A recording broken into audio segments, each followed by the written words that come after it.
여러분 안녕하십니까? hun천병원 김상봉 원장입니다. 오늘은 어깨 회전근개 파일에 대해서 알아보겠습니다. 피카츄야 인사해. 피카츄 안녕. 네, 피카츄 공손하게 인사하거든요. 피카츄가 나온 이유는요, 어깨가 아파서 나왔어요. 어깨가 전기 타입으로 전기를 쏘거든요. 10만 볼트, 100만 볼트 전기를 쏘는데 전기를 계속 쓰다가 보니까 어깨가 아파지는 거예요. 10만 볼트 쏘면서 어깨에서 전기가 나가면서 어깨 회전근개 파일이 생기는 거고, 회전근개 파일이 생겼지만은 이 친구 있죠, 지우 너무 복사시켜요. 이 웬만하면은 그냥 다른 캐릭터를 데리고 나오면 되는데 계속 나와요. 어릴 때부터 다른 캐릭터들은 다 그 통 속에 있죠, 알 같은 거 캡슐 안에 들어가 있는 몬스터볼인가요? 그게 들어가 있는데 얘는 그게 안 들어가요. 계속 밖에 있어. 계속 밖에 있고 지우랑 같이 계속 운동을 하고 하다 보니까 결국은 어깨 회전근개 나이가 들어가지고 그래서 나오게 됐어요. 어깨가 보면 이렇게 아파가지고 이렇게 하는 거죠. 자, 그래서 오늘 알아볼 것은 복원 불가능한 공부인 파일인데 여러 저자들의 얘기를 한번 들어볼게요.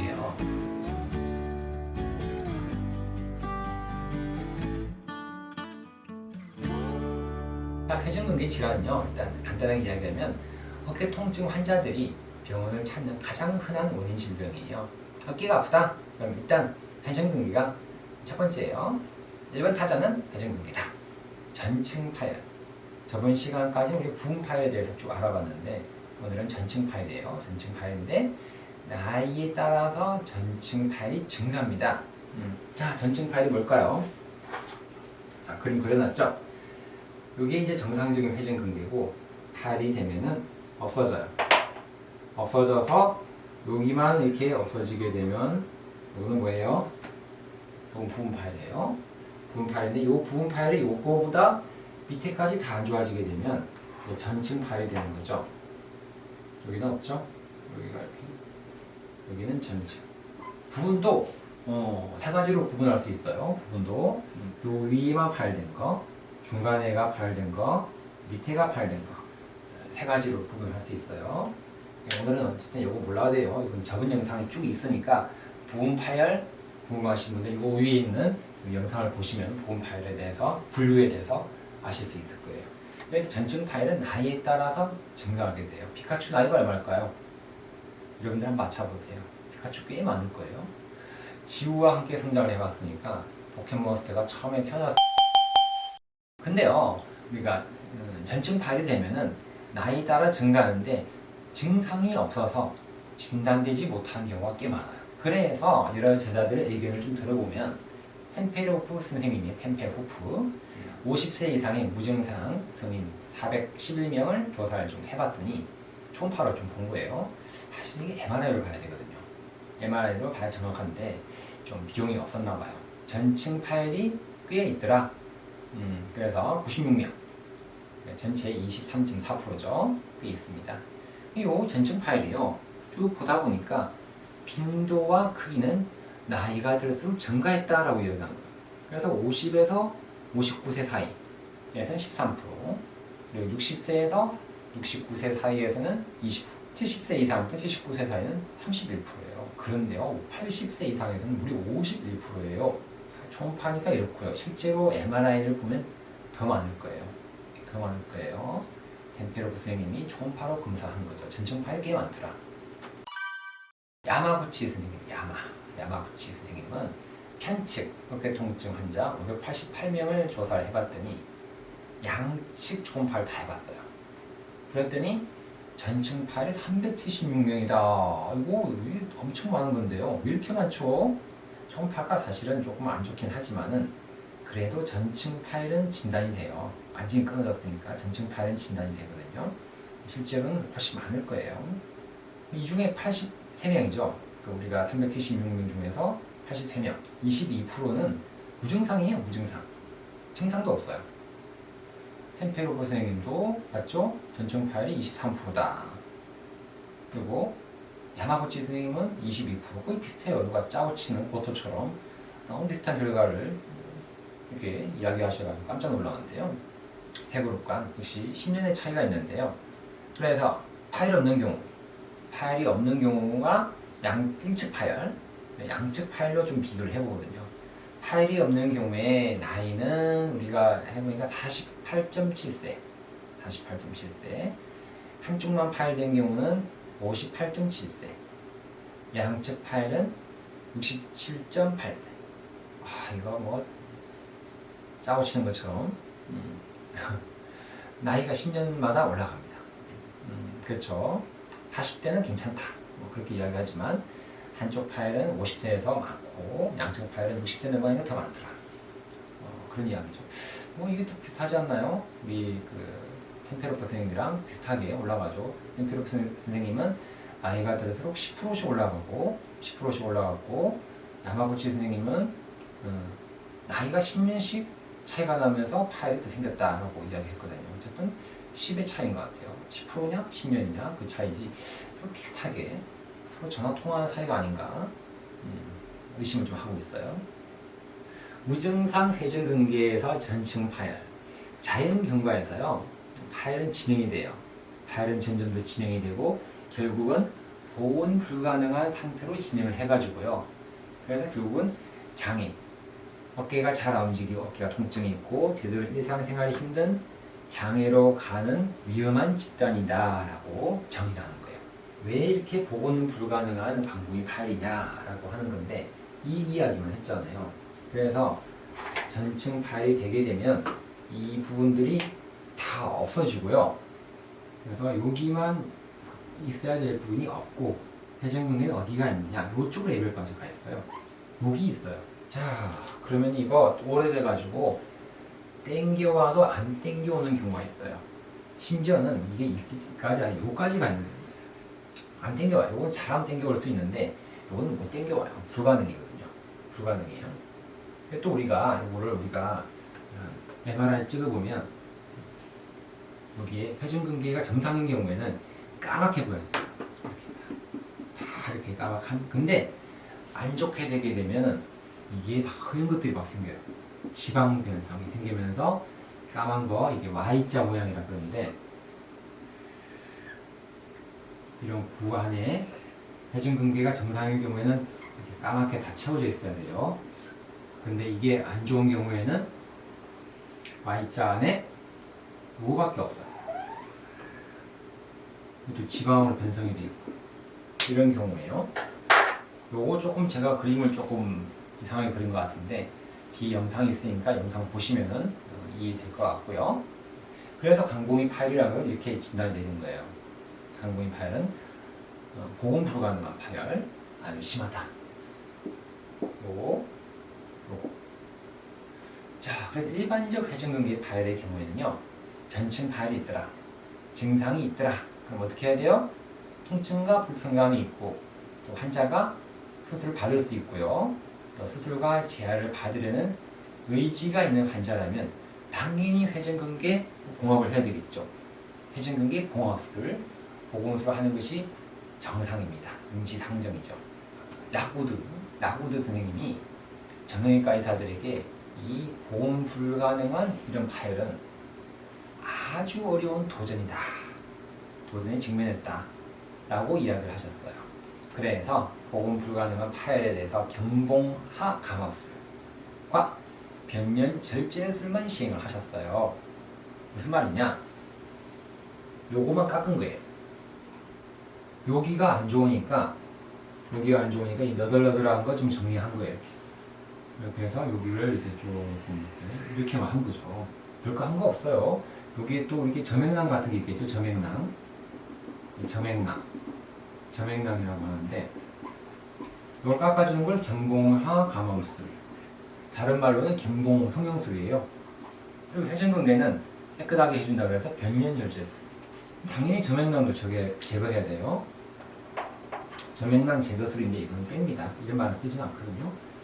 점액낭도 제거를 해주는 거죠. 라구드 선생님은 요거만 한 거예요. 좀 깎아주고 요거 깨끗하게 정리해주고, 봉합 안 되니까 마음 편하게 요거만 하자 라고 53내에 대해서 검사를 했고 수술을 했고, 6.3년 동안 투시간 잘 해보니까 생각보다 괜찮다, 83%에서 만족스러운 결과를 보고하셨어요.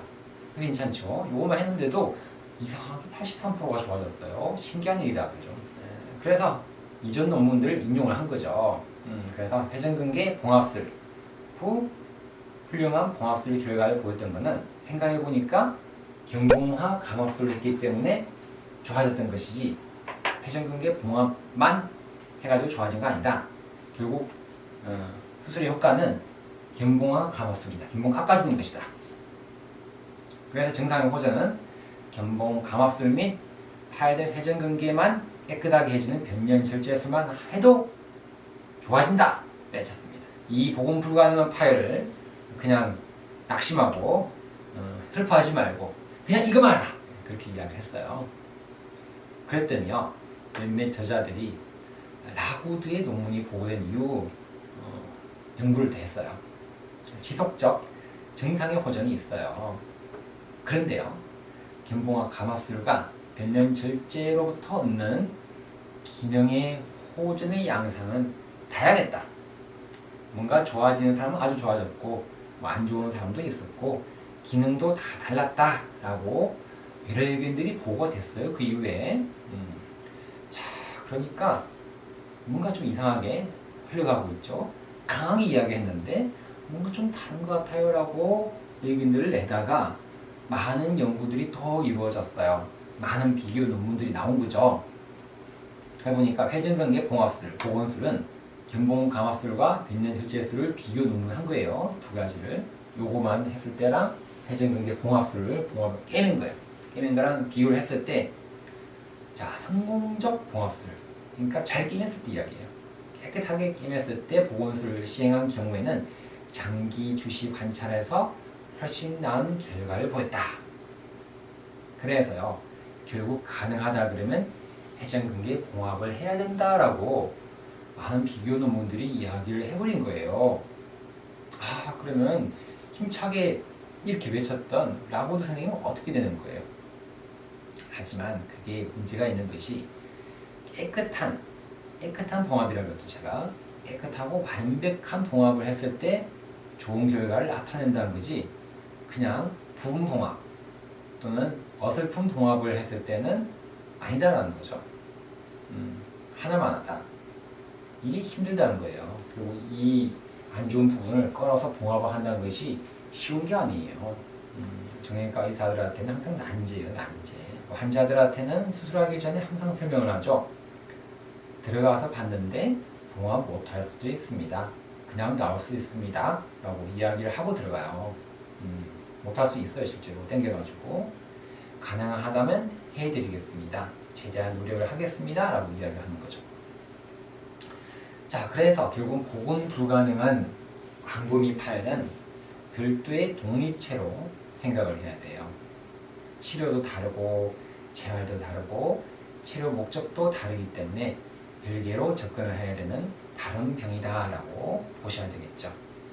피카츄야, 너는 복원 불가능한 파열이야. 마음이 슬퍼. 예, 피카츄가 슬퍼하는 것 같아요. 눈물도 올리고 생각보다 눈까지 내려오고 자 피카츄와 함께 영상을 준비했습니다. 피카츄와 너 떠나지 말고 계속 봐야 돼. 복원 불가능한 파일은요 보세요. 이 남자분 심하게 찢어졌죠? 극상근 그리고 극하근이 완전 엉망이 됐어요. 너무 심해요. 많이 아프겠죠? 그래서 요런 것은 MRI랑 엑스레이를 찍고 수술하기 전에 미리 결정을 하고 들어가요. 자 MRI 볼까요? MRI 보니 여기 있어야 되는 것이 이렇게까지 대축이 됐어요. 근데 요 라인까지 안 넘어갔죠? 이런 경우 또 여기가 좀 까매요. 지방이 많이 없고 이런 경우는 제가 봐서는 봉합 가능성이 약간 있어요. 그래서 일단 봉합을 해봅시다 라고 하겠죠? 하지만 봉합이 안 될 수도 있어요 라고 미리 설명하고 들어가게 됩니다. 봉합이 안 되게 되면은 약간 안쪽으로 당겨준다든지 아니면 부분 봉합만 하고 나올 수도 있겠죠. 아예 지방으로 침륜돼 가지고 아예 안 당겨오면은 그냥 다듬고 라고드 선생님처럼 견봉 감압술만 하고 나오게 되겠죠. 자, 수술 결정사항입니다. 일단 치료 결정사항인데요. 수술 안 하는 경우는 물리치료하고 약 먹고 재활 좀 합니다. 아예 봉합이 안 되면 1, 2혈압을 봉합이 안 됩니다. 라고 하고 수술 안 하는 경우도 있고 약 먹고 부분 치료하는 경우도 있고 부분 봉합이죠. 최대한으로 그냥 다 봉합하는 게 최고 좋아요. 최고 좋고 다듬고 그냥 백년질제술만 하고 나올 수도 있고요. 이 엑스레이를 보고 미리 분류를 하는데요. 하마다 클래시피케이션이죠. 하마다. 또 유명한 건데요. 자, 그래서 여기 점점 올라가면 안 좋아지는 거예요. 관절염이 심하다. A, B, C, D 하니까 점점 올라가죠. 상완골두가. 견봉이 달라붙었어요. 너무 심하죠. 네, 이렇게 심하게 되면 이거 봉합이 안 돼요. 이런 경우는 이미 인공관절을 해야죠. 그래서 이 수술 전에 엑스레이 보고 이미 판단 좀 하고 들어가자 라고 이야기합니다. 자, 1, 2편을 정리를 하면은 봉합이 불가능한 경우를 정리하면은 여러 가지 노력을 통해서도 결국 원래 위치, 아나토미컬 풋프린트가 원래 위치예요. 원래 위치에 봉합이 안 되는 것을 정리를 하고요. 수술 전에 미리 결정을 하고 들어가자 라고 하고, 자, 55세 이상 넘어가면은 이런 게 좀 더 많이 생긴다라고 이야기를 합니다. 현대요, 나이가 젊은 사람, 나이가 많은 사람, 관절염이 있는 그런 경우로 세 가지로 분류를 했네요. 1, 2폐력을 봉합이 불가능한 회전근개 파열을 분류를 한 편인데요. 나이가 젊습니다. 이럴 때는 부분 봉합을 해보는 것이 원칙이에요. 최대한 해봐야죠. 완전히 봉합되면 좋고요. 이거 안 되면 그냥 건이지 연습을 합니다. 건이지 연습을 하고, 나이가 많을 때는요, 그냥 다듬고 나옵니다. 다듬고 나오기도 하고, 부분 봉합만 하더라도 좋고, 이것도 안 되면 그냥 약 먹고 그냥 재활하면서 쉬는 거죠. 관절염이 심하다. 이럴 때 인공관절 하셔야 되겠죠. 자, 복원 불가능한 파열은 전체 파열의 30% 이상이다라고 이렇게 어떤 분이 이야기를 한 거예요. 그래서 5cm 이상으로 파열이 되게 되면은 실제로 이런 게 복원 불가능한 파열로 많이 생기게 되고 광범위 파열이거든요. 광범위 파열. 이럴 때는 지방이 침륜이 많이 되기 때문에 이렇게 생긴다라고 합니다. 여기 보세요. 지방이에요. 지방이고 이런 경우는 땡겨도 안 오겠죠. 원래 위치 쪽으로 가야 되는데 안 옵니다. 안 와요. 이런 경우는 들어가서 땡겨봤자 안 돼요. 실패하게 돼요. 엄청 심하죠. 그래서 이 지방을 어떻게 할 거냐라고 해서 MRI를 보고 지방 변성을 미리 체크를 하기 시작한 거죠. 이 편도요. 또 나이가 많은 사람들은 그냥 정림하고 나오고요. 아니 부분 봉합, 인공관절 해야 되고, 나이가 젊을 때는 다듬고 나오기도 하고요. 안 되면 건이지 연술을 한다라는 것이 이렇게 표가 분석이 되겠죠. 자, 지방 변성이에요. 지방을 보고 우리가 복원이 안 된다, 복원이 된다라고 이 수술 전에 이미 좀 판단을 하는 거예요. 지방이 많으면 봉합이 안 돼요. 이런 전체 이거 동그라미 있죠. 제가 Y자 그렸잖아요. 비슷하죠. Y자 안에 이 까만 거 정상적인 우리가 회전근개인데 까만 게 많으면은 정상이에요. 여기는 정상이잖아요. 보세요. 여기는 정상이죠. 요 근육들은 정상이에요. 거의 요거는 특히 견갑하근은 거의 정상인데 극하근도 좀 안 좋죠.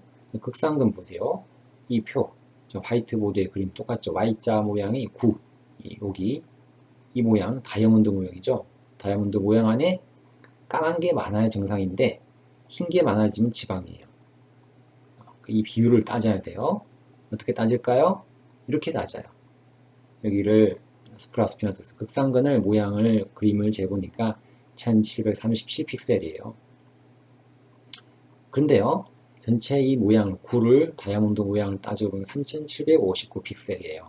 그러니까 3759 이렇게 하게 되면 0.46이죠. 46%가 된다는 거죠. 이걸 보고 우리가 봉합이 될지 안 될지를 미리 결정을 하게 돼요.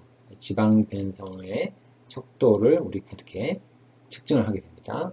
Y자 모양으로 MRI를 보고 판단을 하게 돼요.